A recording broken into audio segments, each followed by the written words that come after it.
Hi, Mark here for the Kensington Minute. You may not know what a Glasgow smile or a Glaswegian smile is, but you likely have seen a picture of one. It's a knife scar that kind of goes like this from the corner of the mouth up through the cheek to the ear. Nasty thing. I wouldn't want to have one. So here's an example of what it is on the picture here. All right, this one belongs to a Brooklyn-born Anglo-Irish Nazi collaborator who regularly broadcasted from Berlin on behalf of the Nazis.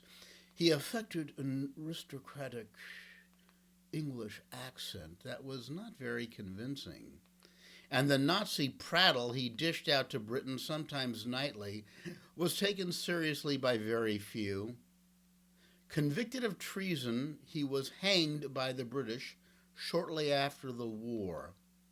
Know who he was? Well, if you said Lord Haha, you'd be right. And if you said William Joyce, you'd receive full credit. Born in New York, his family moved back to Ireland when he was a boy. He got into fistfights as a boy. He also did very well in school. He obtained a first-class honors from a London university and started working as a teacher. Then he drifted towards the growing fascist movement in Britain in the 1930s. Now, he was slashed across the face with a knife. Yeah, that's pretty clear. He claimed it was by a Jew, but somebody also said, no, it was an angry girlfriend. I don't know what it was. In 1932, he joined the British Union of Fascists under Sir Oswald Mosley, and he swiftly became a leading speaker, a propagandist. He was praised for the power of his oratory. The journalist Cecil Roberts described his delivery of his speech as this: "He had not been speaking many minutes before we were electrified by this man.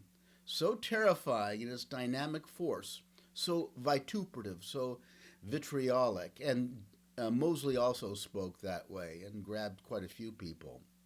With his wife, Joyce fled to Germany and set up shop as a propagandist. It was not illegal in Britain to listen to Joyce broadcasts during the war. In 1940, he had about 6 million regular British listeners. Germany calling, Germany calling, Germany calling. Hello, North America. Germany calling. We're operating again over 6 stations, 2 in the 25, and the others in the 28, 31, 41. He pled to the British to admit defeat and join Germany in its fight to save humanity from the Soviets and Jews. Here you could see his upper crust, oh-so-English accent here. Until Roosevelt and Churchill so needlessly provoked Japan into taking up arms, the greater part of the British Empire felt itself outside the war zone. Of course, to be outside the war zone is not necessarily to be safe. Well, if you're not convinced that he had royal bloodlines, neither were others. His moniker, Lord Haha, is a play on words. His affected accent was seen as comical by many Brits, hence the Lord Haha. This is a parody on Lord Haha offered by a popular comic of the day on the BBC during the war. I think it's funny.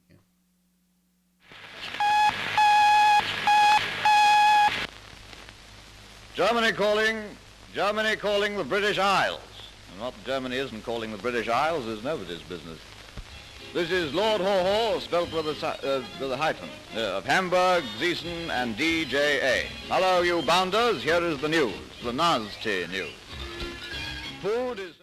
Yeah, I love the word bounders. Very English, you bounders. Well, Joyce was not laughing after a defeated Germany eagerly coughed him up to the British conquerors. Could he be convicted if he were not really a British citizen? Well, the courts ruled that he was a British citizen. Upon learning of his death sentence, which was inevitable, he said, "I am proud to die for my ideals, and I'm sorry that the sons of Britain have died without knowing why."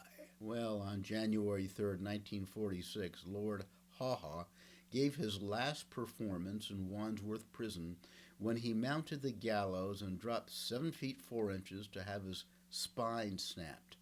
Now, somebody said that that facial scar opened up and blood gushed because of the blood pressure jolting to the head. Do you believe it? I don't know. It's a story. Pretty morbid. In any case, he was buried in an unmarked grave. His first wife, Hazel, later married Oswald Mosley's bodyguard. Maybe there's something in the family. Now, should they have executed him? He was a traitor, yeah, so he violated the Treachery Act of 1940. On the other hand, his efforts seem to provide light entertainment.